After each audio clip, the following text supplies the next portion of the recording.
Some of you have asked, are we going to go solar on our piece of property? And here's my short form answer. So I have looked at the costs of doing this, and boy, oh boy, guys, it's barely worth it. However, if you look at things like solar generators, okay, I think there's some benefit of having one of those. Now, they could take time to charge up, okay? It's not like you're using it, it's for an emergency. In other words, maybe you're gonna have a power outage just 2 or 3 days. Well, you wanna make sure that your fridge is still running. So from that standpoint, I can sure see it. And I get this question because we did install a lot of solar outdoor lights. The air conditioning thing, that one there is going to be a high power consumption thing.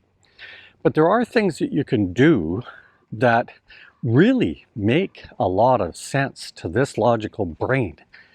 It really does, and I don't understand why they do it.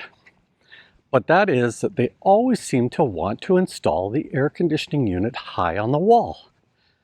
Hey, Zabiga, 999, install it low. Cold air falls. Where are you sitting? You're not sitting on the ceiling. Let that hot air rise. Have an exhaust fan up high. 999. No. Listen, if you think of a lot of hotels, what do? They have a air conditioner heater unit below the window in the hotel room, right? Now I'm talking, I see them all over the place in Canada. So perfect, you turn the air conditioning on and boom, you're nice and cool in the room rather quickly. Heat rises, yay, it's blowing along the floor so you can keep warm. The heat goes up and you're warm. But you know, the upside is that the people down below have got their heat on and you've got warm feet. And this is why I've always said, beyond just the noise thing, guys, but if you're gonna buy a condo, top floor or no floor at all. But coming back to the solar power, if I'm going to do that, we've already run the ducting and everything ready for the aircon, but my plan is to install them low, guys. I don't plan on having them up around 5 feet. 6, 7 feet. I have no desire to do that. That thing is going to be positioned about, maybe 3, 4 feet off the floor. That's where I'm going to have ours. There's no way I want to pay to cool all of that hot air that sits up above. Pure silliness. Now the other side, just as a side footnote, because I've finished talking about solar, is the drying of the eyes. And too many of these units blow straight onto the bed. And both Lynn and I get dry eye when we sleep at night if a fan is blowing directly on the bed or an aircon blowing directly on the bed.